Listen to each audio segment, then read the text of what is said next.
ఈ రోజుకి జగన్ ను అరెస్టు చేసి 10 నెలలు. మేమందరం జగన్ కు దూరంగా ఉన్నా దేవుడు జగన్ కు తోడుగా ఉన్నాడని నేను నమ్ముతున్నాను. ఈ 10 నెలల్లో జగన్ లోని కార్యదక్షత ప్రజలకు మేలు చెయ్యాలని, ప్రజలకు ఒక అన్నగా, ఒక కొడుకుగా, ఒక తమ్మునిగా, వారికి తోడుగా నిలవాలనే పట్టుదల ఇంకా ఇంకా పెరిగింది, ఇంకా బలపడింది అనేది సత్యం. ఈ 10 నెలలు జగన్ ను అధైర్యపరచలేదు సరికదా, జగన్ ను ఇంకా బలపరిచాయి. కాంగ్రెస్, టీడీపీ, సిబిఐ వాళ్లు ఎన్ని కుట్రలు పనినా జగన్ ను ఆపలేరు అనేది ఈ 10 నెలలు రుజువు చేశాయి. ఎన్ని ఇబ్బందులు పెట్టినా జగన్ రాజీ పడలేదు సరికదా, ప్రజా సమస్యలపై పోరాడమని తన పార్టీకి ఊపినిచ్చారు. అనర్హత వేటు పడుతున్నాయని తెలిసినా ఎమ్మెల్యేల చేత నిజాయితీతో కూడిన రాజకీయాలను ప్రోత్సహించారు. 4 గోడల మధ్య ఉన్న ప్రజా సమస్యలపై పోరాడుతూ ఉంటే కిరణ్ కుమార్ రెడ్డి ముఖ్యమంత్రి పదవిలో ఉండి మరి ప్రజలను చిత్రవధలకు గురిచేస్తున్నారు. చంద్రబాబు ప్రతిపక్ష నేతగా ఉంటూ పోరాడవలసింది పోయి ఈ రాక్షస ప్రభుత్వానికి అండగా నేనున్నానంటూ నిలబడ్డారు. జగనేమో ప్రజలకు అండగా ఉంటే చంద్రబాబు గారేమో ప్రభుత్వానికి అండగా నేనుంటానంటారు.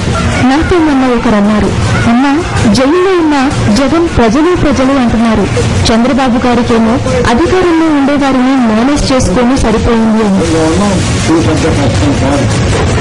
అయ్యా చంద్రబాబు గారు, మామను వెన్నుపోటు పొడిచి ముఖ్యమంత్రి అయిన మీరు అధికారం కోసం ప్రజల ముందు మీకోసం అంటూ మోసాలు చేస్తూ తీరా అవిశ్వాస సమయంలో కాంగ్రెస్ ప్రభుత్వం కోసమని ఈ చేతగాని మీ భాషలో దద్దమ్మ ప్రభుత్వాన్ని భుజాన వేసుకున్న మీరా జగన్ గురించి మాట్లాడేది?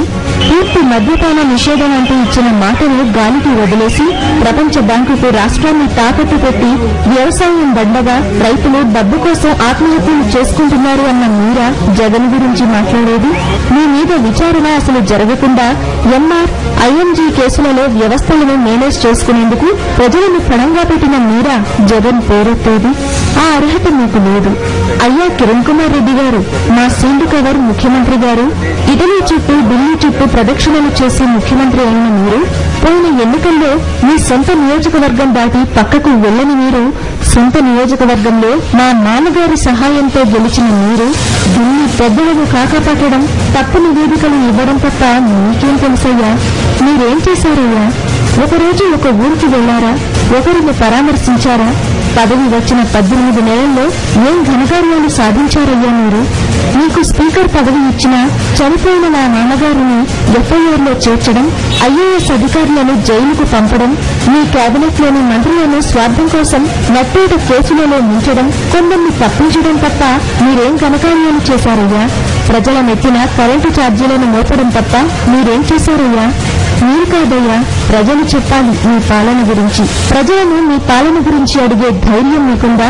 ప్రజలు మాట్లాడితే వినే ధైర్యం మీకుందా?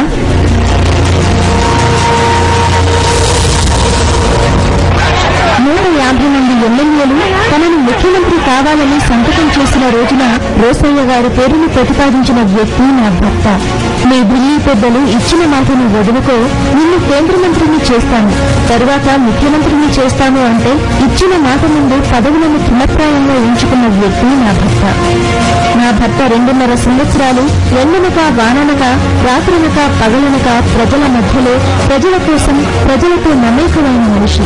వాళ్ల ఇంట్లో వాళ్ల తమ్ముడిలా, వాళ్ల అన్నలాగా, కొడుకులాగా, మనవడిలాగా వారిని ప్రేమించిన వ్యక్తి, వారి సమస్యల కోసం పోరాడిన వ్యక్తి. నా భర్తపై మీరు అన్యాయంగా అక్రమంగా కేసులు పెట్టినా, అరెస్టు చేసినా నిర్భయంగా రాజీ లేకుండా ప్రజల కోసం పోరాటం చేస్తున్న మనిషి. నా భర్తకు ఉండే చిత్తశుద్ధిలో, కార్యదక్షతలో, పట్టుదలలో మీకిద్దరికీ 3వ వంతు కూడా లేదు.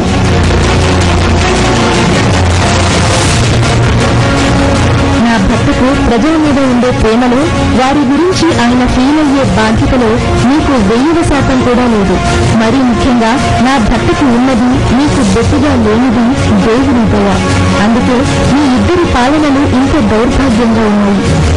జగన్ జైలులో ఉన్నారని బాధ అనిపించినప్పుడు, జగన్ దూరంగా ఉన్నారని కన్నీరు వచ్చినప్పుడు నేను అనుకుంటాను, దేవా, చిన్నప్పుడు తల్లి ఒడిలో పడుకుని చదువుకునేటప్పుడు నీ దయ జగన్ మీద ఎలా ఉండిందో, ఇప్పుడు జగన్ అక్కడ ఒక్కడూ చదువుకుంటున్నా తన మీద నీ దయ అలానే ఉంది అని నేను నమ్ముతున్నాను.